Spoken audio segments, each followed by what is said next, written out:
weekend, pemirsa jelang Paskah kami hadirkan inspirasi dan refleksi iman dari Tanah Perjanjian. Kalau Anda berkunjung ke Israel, salah satu tempat yang wajib dikunjungi tentu saja Yerusalem. Nah, sekarang kami ajak Anda mengunjungi sejumlah tempat wisata religi bagi umat Kristiani. Salah satunya ruang perjamuan terakhir yang dipercaya sebagai tempat berkumpul Yesus bersama para muridnya sebelum akhirnya ia disalibkan dan wafat.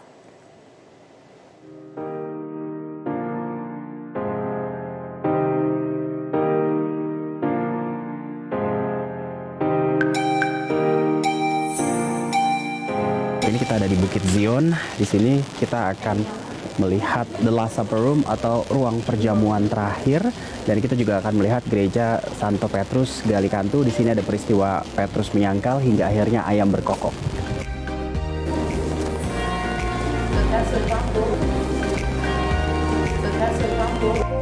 Banyak peristiwa penting dalam kekristenan yang terjadi di sini. Di ruangan ini, sekitar 2020 tahun lalu, Yesus dan murid-muridnya menggelar perjamuan terakhir jelang wafatnya. Yesus mengawalinya dengan membasuh kaki murid-muridnya pada Kamis Putih di malam sebelum penyaliban terjadi. Ini adalah lambang pelayanan kasih yang dicontohkan Yesus pada para muridnya. Di tempat ini juga, Yesus menampakkan diri kepada para murid sesudah kematiannya. Dan tak hanya itu, peristiwa Roh Kudus turun atas para rasul diyakini terjadi pula di ruangan spesial ini.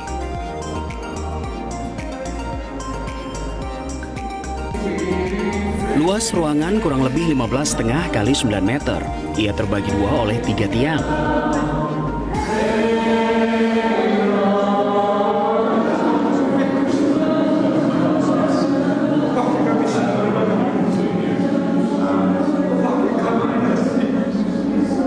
Beruntung, saya dan rombongan berkesempatan menggelar ibadah walau tak bisa berlama-lama. Gereja ini pernah hancur parah, kemudian diperbaiki. Namun ia hancur lagi oleh kerajaan Persia pada tahun 614 Masehi.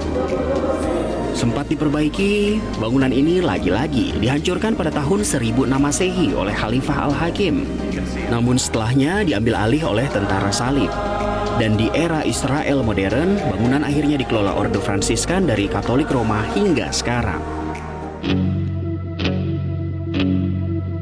Usai dari The Last Supper Room atau ruang perjamuan kudus, saya kembali turun dan masuk ke sebuah sinagoga, rumah ibadah umat Yahudi. Di sini peziarah laki-laki dan perempuan dipisah sesuai dengan ketentuan agama Yahudi. Jadi di bawah ruang perjamuan kudus ada makam dari Raja Daud atau Nabi Daud yang diyakini berada di sini di kota Yerusalem. Tapi ini sesuai tradisi, karena kalau menurut Alkitab makam Raja Daud itu ada di kota Daud, yaitu Bethlehem. Ya, ini sesuai tradisi saja yang mulai berkembang sejak tahun 135 Masehi. Dari sejumlah literatur diketahui saat itu para pejuang perang salib secara simbolis menetapkan bahwa disinilah Raja Daud, sang penulis kitab Mazmur, dimakamkan.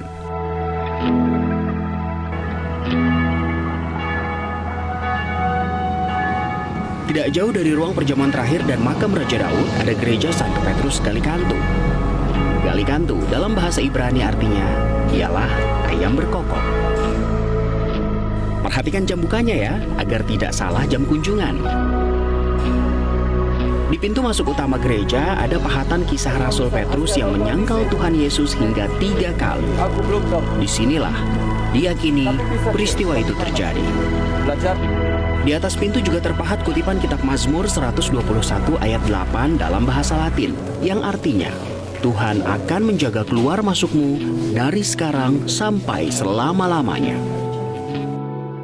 Interior dalam gereja terlihat sangat sederhana, sama seperti sosok Santo Petrus yang digambarkan dalam kitab suci. Yang unik di gereja Katolik Roma ini, tabernakel atau lemari penyimpanan hosti ditempatkan bukan persis di depan altar, melainkan agak ke kanan. Saya semakin berdecak kagum saat memasuki area bawah tanah gereja. Suasana hikmat begitu terasa. Tuhan Yesus diyakini pernah dipenjara di sini jelang penyalibannya. Di saat yang sama dengan kunjungan saya, ada rombongan peziarah dari negara lain yang juga sedang beribadah. Kami pun antre untuk juga bisa beribadah.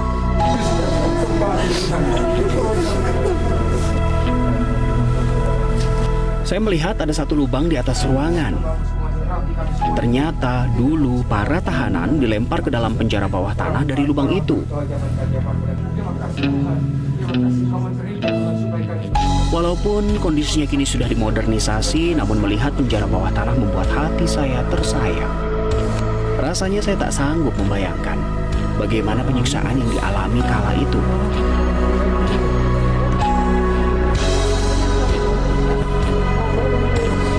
Di belakang gereja ini kita masih bisa melihat bangunan asli penjara. Sejumlah patung diorama yang ada menggambarkan pengangkatan Petrus hingga akhirnya Galikantu, ayam berkokok. Ada satu lagi yang luar biasa dari tempat bersejarah ini, yakni Holy Stairs. Holy Stairs adalah tangga yang dipijaki Tuhan Yesus saat keluar penjara sambil memanggul salibnya. Jadi gereja Santo Petrus Galikantu ini sekaligus rumah Imam Kayafas, dan tangga ini adalah tangga yang digunakan Tuhan Yesus untuk keluar dari penjara dan menuju ke Bukit Golgota sambil memanggul salibnya. Gereja Saint Peter Galikantu yang dibangun pada tahun 1931 dengan gaya arsitektur Neo-Bizantium.